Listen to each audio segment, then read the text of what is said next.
오늘 하나님께서 우리에게 주신 말씀은 구약성경 신명기 2장 1절에서 9절까지 말씀입니다. 우리가 방향을 돌려 여호와께서 내게 명령하신 대로 홍해길로 광야에 들어가서 여러 날 동안 세일산을 두루 다녔더니 여호와께서 내게 말씀하여 이르시되 너희가 이 산을 두루 다닌 지 오래니 돌이켜 북으로 나아가라. 너는 또 백성에게 명령하여 이르기를 너희는 세일에 거주하는 너희 동족 에서의 자손이 사는 지역에 지날진대 그들이 너희를 두려워하리니 너희는 스스로 깊이 삼가고 그들과 다투지 말라. 그들의 땅은 한 발자국도 너희에게 주지 아니하리니 이는 내가 세일산을 에서에게 기업으로 주셨음이라. 너희는 돈으로 그들에게서 양식을 사서 먹고 돈으로 그들에게서 물을 사서 마시라. 내 하나님 여호와께서 내가 하는 모든 일에 내게 복을 주시고 내가 그 큰 광야에 두루 다님을 알고 내 하나님 여호와께서 이 40년 동안을 너와 함께 하셨으므로 내게 부족함이 없었느니라 하시기로 우리가 세일산에 거주하는 우리 동족 에서의 자손을 떠나서 아라바를 지나며 엘랏과 에시온게벨 곁으로 지나 행진하고 돌이켜 모압 광야길로 지날 때에 여호와께서 내게 이르시되 모압을 괴롭게 하지 말라. 그와 싸우지 말라. 그 땅을 내가 너에게 기업으로 주지 아니하리니 이는 내가 롯 자손에게 아르를 기업으로 주었음이니라. 아멘. 오늘도 이 말씀을 들을 때 성령님께서 감동해 주실 줄로 믿습니다.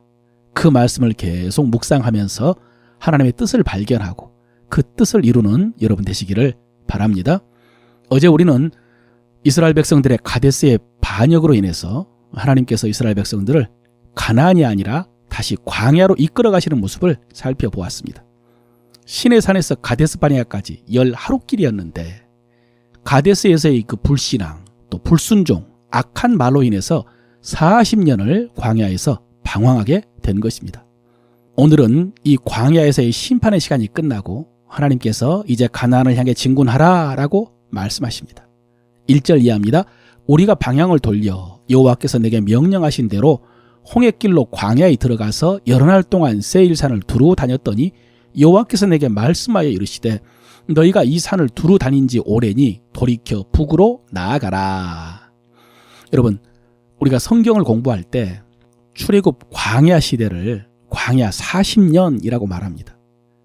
그리고 그 안에 애굽에서 10가지 재앙으로부터 시작해가지고 홍해를 건넌 사건, 또 마라의 쓴물, 무리바에서 물이 없다고 원망할 때 반석에서 물을 내신 사건, 만나와 메추라기 등등 여러 사건들이 있는데 여러분 성경에는 광야 38년의 기록은 없습니다. 성경에는 민수기도 그렇고 신명기도 그렇고요.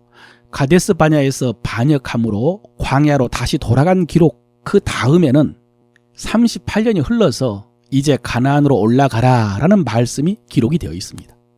그 사이 38년 동안 어떤 일이 있었는지에 대한 기록은 없습니다. 그러므로 성경에 기록된 광야 시대는 엄밀히 말하면 애굽에서 나와서 시내산에서 1년 머무르고 그리고 가데스 바네아까지 그 1년 남짓 그리고 38년이 지난 후에 가나안에 들어가기까지 몇 달 정도가 기록되었다는 것을 알아야 됩니다. 이것을 알면은 광야 40년의 흐름이 그렇게 어렵지는 않을 것입니다. 또 같은 맥락에서 오늘 신명기 2장 14절에 보면은 출애굽의 여정에서 중요한 분기점이 나옵니다. 13, 14절인데요. 이제 너희는 일어나서 세레 시내를 건너가라 하시기로 우리가 세레 시내를 건넜으니 가데스 바네아에서 떠나 세레 시내를 건너기까지 38년 동안이라. 여러분 여기 나오는 가데스에서 세레 시내까지 38년이 이스라엘 백성들이 광야에서 방황한 시간입니다. 광야로 돌아가서 이제 가나안으로 올라가라 라고 해서 세레 시내를 건너가기 전까지가 광야 시대입니다. 여러분 이 세레 시내는 사해 하부에 있는 에돔과 모압의 경계가 되는 시내입니다. 더 위로 올라가면은 이제 모압과 암몬의 경계가 되는 아르논 강이 있습니다. 그에 비해서 세레 시내는 규모가 좀 작았던 모양입니다. 이 세레 시내를 건너므로 이제 본격적인 가나안을 향한 진군이 시작되는 것입니다. 38년 전에는 가데스 바네아에서 가나안 남쪽으로 진군을 하려고 했는데 38년이 흐른 후에는 이제는 가나안 동쪽, 오늘날의 요르단 땅이죠. 당시에 에돔, 모압, 암몬 땅 쪽으로 인도하십니다. 여러분, 이 요단 동편 에돔, 모압, 암몬 땅에는 왕의 대로라고 하는 큰 교역로가 있었습니다. 그 이름을 왕의 대로라고 지을 만큼 크고 좋은 길입니다. 영어로 킹스 하이웨이라고 합니다. 그야말로 고속도로인 셈입니다. 이 길로 올라가면 쉽게 올라갈 수 있었습니다. 대신 그러려면 이들 족속들의 허락을 받아야 됩니다. 그런데 오늘 하나님께서는 이들과 다투지 말라라고 하십니다.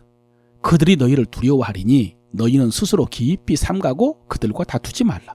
그들의 땅은 한 발자국도 너희에게 주지 아니하리니 이는 내가 세일산을 에서에게 기업으로 주었음이라. 또 뒤에 가면 모압을 괴롭히지 말라. 그와 싸우지도 말라. 그 땅을 내가 너희에게 기업으로 주지 아니하리니 이는 내가 룻 자손에게 아르를 기업으로 주었음이라 그랬습니다. 또 뒤에 암몬에 대해서도 똑같이 말씀하십니다.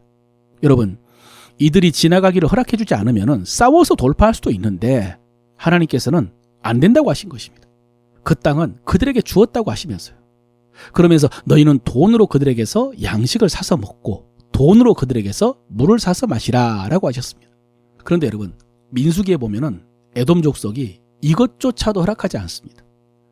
에돔은 에서의 후손이고 모압과 암몬은 아브라함의 조카 롯의 후손이기 때문에 이스라엘에게는 형제 나라인 셈이고, 그래서 모세가 이스라엘 백성들이 애굽에서 고생한 이야기도 하고 또 왕의 대로로 조용히 지나만 가겠다고 하고 만약에 물을 마시면 물값을 내겠다고 했는데도 그들이 허락하지를 않습니다. 결과적으로 이스라엘 백성들은 왕의 대로를 이용하지를 못하고요, 멀리 돌아서 가다가 백성들이 길로 인해서 원망함으로 불뱀의 심판을 받기도 합니다. 여러분, 오늘 본문에 광야 38년의 심판이 끝나고 드디어 가나안을 향해서 올라가라 라는 말씀을 주시면서 3번이나 반복하신 것이 에돔, 모압, 암몬을 놀라게 하지 마라, 괴롭히지 말고 조심해서 지나가라, 이 말씀입니다. 그 땅은 그들에게 기업으로 준 땅이라고. 여러분, 하나님으로부터 이 말씀을 들으면 이스라엘 백성들이 약간 서운할 수 있습니다. 사실 가장 서운한 것은 에돔, 모압, 암몬이죠. 형제 나라인데, 정말로 가까운 형제인데 하나님의 말씀을 따라서 싸울 생각도 안 하고 조심스럽게 부탁을 하고 물값도 내겠다고 했는데 그들이요, 군대를 거느리고 나와서 맞섰습니다. 그런데 그런 에돔과 모압과 암몬은 그렇다 쳐도 하나님께서 그들을 챙기시면서 그들에게 그렇게 조심하라라고 경계하는 것이 서운하게 느껴질 수도 있습니다. 그런데 여러분, 사실은요, 그 반대로 생각해야 됩니다. 에돔도 아브라함의 후손 에서의 자손이라서 하나님께서 땅을 분깃으로 주시고 지금 그들을 그렇게 보호하시고, 모압, 암몬도 아브라함의 조카 롯의 후손이라서 그들에게도 땅을 분깃으로 주시고 그렇게 그들을 보호하시는데, 그런데 여러분, 하나님께서 내 백성이라고 하신 것은 이스라엘입니다. 에돔, 모압, 암몬은 그들입니다. 그들.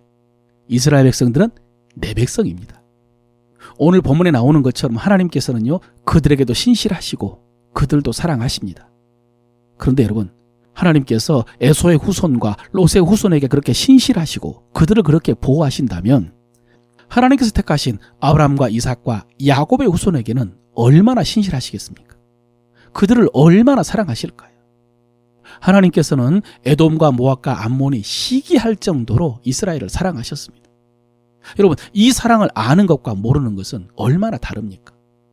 그런데 여러분, 하나님은 우리를 얼마나 사랑하실까요? 실감나게 비교하자면 오늘 이스라엘보다 우리를 더 사랑하십니다. 하나님께서 이스라엘을 사랑하셔서 멸망한 지 2000년 만에 다시 회복시켜 주실 정도로 그렇게 이스라엘에 신실하신데 하나님께서는 그보다 우리를 더 사랑하십니다. 그래서 독생자를 주셨죠. 그러므로 여러분, 우리 주변에 누군가 우리보다 형편이 더 나을 수도 있는데요, 그런 것 때문에 시기하거나 슬퍼할 필요가 없습니다. 하나님께 대해서 서운할 것도 없습니다. 하나님 우리를 가장 사랑하십니다. 오늘 7절에 보면은 지난 광야 38년이 사실은 형벌의 시간이라고 할 수가 있는데 그 시간 속에서도 하나님께서 이스라엘을 이렇게 사랑하셨습니다. 네 하나님 여호와께서 네가 하는 모든 일에 너에게 복을 주시고 네가 이 큰 광야에 두루 다님을 알고 내 하나님 여호와께서 이 40년 동안을 너와 함께 하셨으므로 내게 부족함이 없었느니라. 여러분, 이 시간이 형벌의 시간인 광야 38년이었습니다. 그런데 하나님께서는요, 그 시간에도 그들에게 복을 주시고 함께 하셔서 부족함이 없다라고 하십니다. 사랑하는 성도 여러분, 광야 38년 동안 이스라엘에게 이렇게 복을 주신 하나님께서 우리가 하는 일에는 더 복 주시고 더 부족함이 없게 하실 줄로 믿습니다. 그래서 여러분, 누구에게든지 당당하게 값을 지불하고 그리고 베풀 수 있는 복의 근원이 되게 하실 줄로 믿습니다.